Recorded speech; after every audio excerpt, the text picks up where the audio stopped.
Tadi disebutkan oleh paman Anda, Pak Rustam, bahwa Anda mengatakan Pak, mati itu sakit. Apa yang Anda rasakan waktu itu?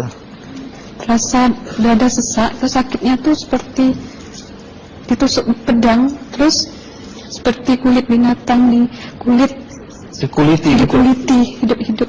Sakit sekali waktu itu Sakit rasanya. sekali. Terus di dada saya terasa sesak.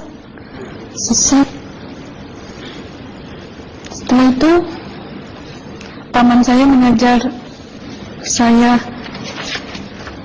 mengucap kalimat thayyibah, terus mengucap doa kalimat syahadat, asyhadu an la ilaha illallah wa asyhadu anna muhammadar rasulullah. Apa betul waktu ruh Anda itu dicabut dari kaki itu, Iya. Anda bisa melihat jasad Anda? Sempat saya melihat jasad saya pada waktu itu, tapi sebentar. Setelah itu saya dibawa pergi oleh 2 orang malaikat ini. Dan pada waktu itu saya ingin ketemu sama ayah saya. Kebetulan ayah saya sudah meninggal. Dan suatu ayah saya meninggal, dia berusia 55 tahun. Setelah saya ketemu di sana, dia tuh berusia muda. Kok muda? Berusia 17 sampai 20 saya perkira. Anda sempat ngobrol dengan ayah? Sempat. Apa yang Anda sampaikan? Waktu itu ayah nangis. Ayah saya bilang, kenapa kamu kesini nak? Pulanglah, di rumah tidak ada orang. Kasihan lihat ibumu dan adik-adikmu. Tidak ayah, janjiku sama Allah sudah sampai. Dan pada waktu itu ayah saya menangis. Lalu apa yang dia ucapkan? Diam aja dia, tersilang. Kembali ke malaikat tadi, bentuk yang Anda lihat seperti apa malaikat ini? Dia ini laki-laki, tapi mukanya sama semua. Berapa malaikat? 2. Iya. Fisiknya seperti apa? Seperti berserban, berpakaian ihram, mukanya sama. Wajahnya seperti apa? Wajahnya sulit saya gambarkan. Yang jelas dia ini sama, dua-dua itu sama rupanya. Apakah ada ucapan dari 2 sosok yang Anda anggap malaikat itu? Ada. Apa kata mereka? Waktu itu saya mengalami perjalanan spiritual. Saya disoal oleh malaikat itu dengan sebutan ma ayyutuka, siapa Tuhanmu, katanya. Waktu itu ruh saya menjawab, Tuhanku adalah Allah. Siapa pemimpinmu? Pemimpinku adalah Nabi Muhammad Sallallahu Alaihi Wasallam. Mana kiblatmu? Kiblatku adalah Ka'bah. Siapa kedua orang tuamu? Siapa saudara maramu? Terus saya diperjalankan. Setelah itu kedua orang malaikat ini memimpin tangan saya, tangan kiri saya, membawa saya ke satu tempat, menduduki saya di sebuah kursi. Pada waktu itu kursinya tuh empuk, mungkin 8 busanya ya, cantik. Terus di sana saya duduk. Di sebelah kanan saya ada tiba-tiba berwujud seorang perempuan. Dia mengaku amal. Kamu siapa? Saya, aku adalah amalmu semasa kamu hidup di atas dunia.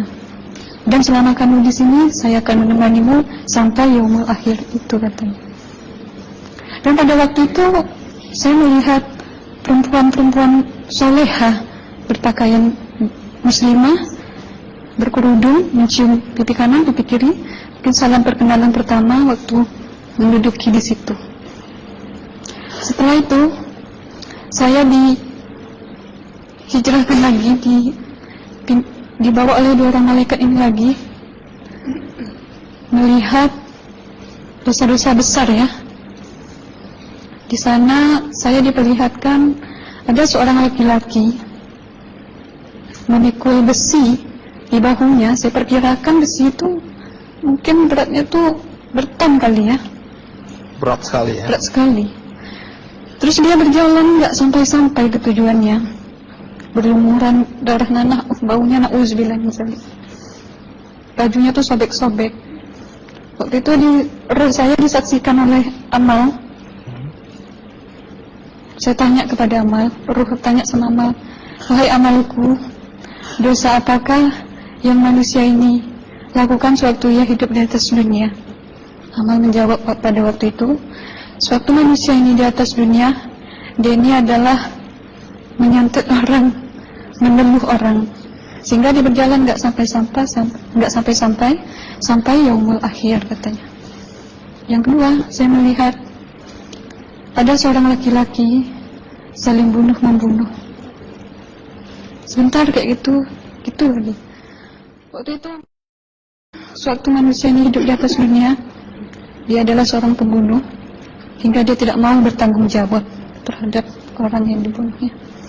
Terus yang ketiga, saya melihat ada seorang laki-laki dihujam kemaluannya pakai besi panas, timah panas itu ya, hingga menembus. Waktu itu roh bilang sama Amal, wahai Amalku, dosa apakah yang manusia ini hidup di atas dunia?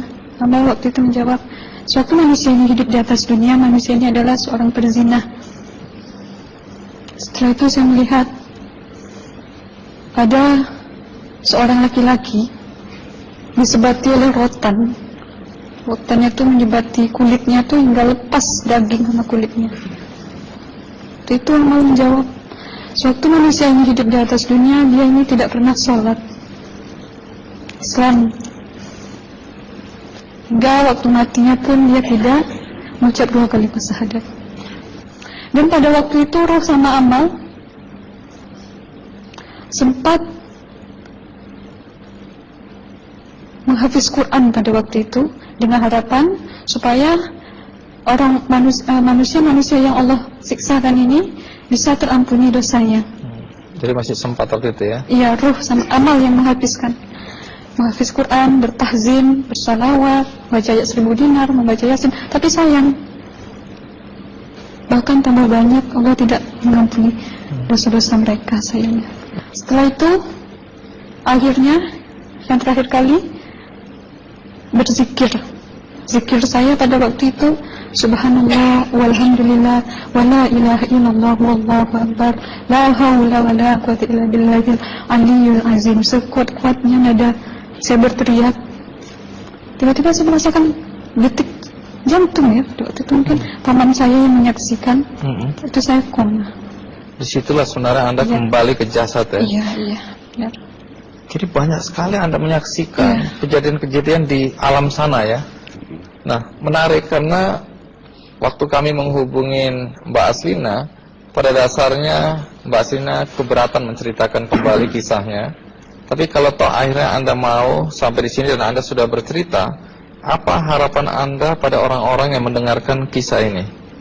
Ya, harapan saya pertama, ya lebih banyak mumpung menyambut puasa ya, lebih banyak mendekat diri aja sama Allah, perbanyakkan amalan soleh, perbanyakkan zikir, perbanyakkan sholawat, baca Quran, dan sebagainya. Itu harapan Anda ya? Iya. Baik, terima kasih Mbak Aslina ya, sudah datang dari Bengkalis untuk menceritakan kisah ini.